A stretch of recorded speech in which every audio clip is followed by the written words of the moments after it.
Assalamu alaikum warahmatullahi wabarakatuh. The sum and peace out to the rest of you. Black heart, black mind, black end again. Hit the share button. Each one, reach one, teach one. A misconception I want to address again is a misconception that everybody from the hood is a thug, or the misconception that we squares and lames think that everybody from the hood is a thug. If any of us are thinking about this, we understand the difference between a hood guy and a thug. We get that if we're thinking. Now, it is true that if we're not thinking, we can easily conflate the two. But anybody who was actually thinking can easily remember the difference between them. Next, the hood is not the only black existence in America. We have to remember this as well. Please let us not forget that there are the Cascades in the Prince George's County. I use them as examples, but there are other places like them in different parts. Now, I don't know of the large concentrations of them. I know of those examples. I also know of the example of my own childhood neighborhood. I do know of that. New Orleans East used to be. My parents have several friends in New Orleans. So, thank you, sir. Badun Khobs. Shukran. Bahut shukriya, sahib. Sorry about that. So, New Orleans East used to be one. My parents having friends in New Orleans. Used to visit oftentimes, and that's where we'd go and we would see them. And it was a black middle class and upper class enclave. Somewhat changed. There were, I think, a few East Indians that lived there amongst the African Americans, but for years they were mistaken for Creoles anyway. So that being said, we have to be honest with ourselves. We have these misconceptions and we make a lot of assumptions, but when we throw these assumptions out, the issue is still the same. Most of the African American women want guys that either are thugs or they perceive to be thugs. That is true. The more attractive they are to look at, the more likely this is to be an issue. Some of them actually do have different demands.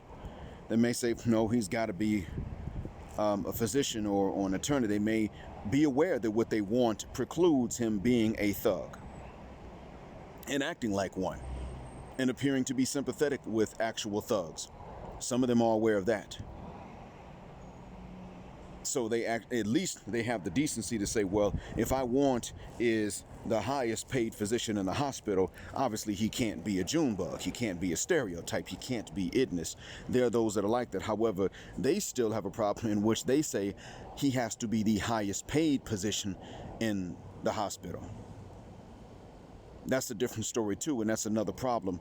But that's not one that we don't encounter that or even hear about that as often as we hear about the hybristophilic hypergamy. And I'm not one that knocks hypergamy if you're also not a feminist. You must be submissive if that's what you're into. I simply say you got to choose one. But let's first get rid of these two misconceptions and understand that we cannot use these misconceptions or mistaken conflations to negate the actual point that every damn one of us has observed in our real life right in front of us. They want the idness. Most of them do. And it does not stop at a particular age. And it does not stop at a particular income level either. The majority of our women that have something to offer want an idness. Third misconception. That is the misconception that sisters never outgrow this. What I've observed, and this is anecdotal and I admit it, and that's why I'm saying I've observed. What I've observed is that they may outgrow it too late. Outgrowing it in your late 20s, actually going through it is too goddamn late. Going through a phase a hoe phase or a gotta have an itness phase, that gotta get a roughneck type phase. Going through it once is too damn late. But what I am observing is that oftentimes sisters are outgrowing it anywhere from their late 20s into the 40s. However, that's too damn late. So we have to understand that even though there is a point at which many sisters do outgrow that, it's still too damn late. And let's not use the fact that they outgrow it at some point to try to negate the fact that going through it at all is a dot-gam effing problem. These are the 3 misconceptions right now that I'll address. More to come later, inshallah. Thank you for listening. Black heart, black mind, blackout, assalamu alaikum, and black heterosexual non-idness power just because they don't like it.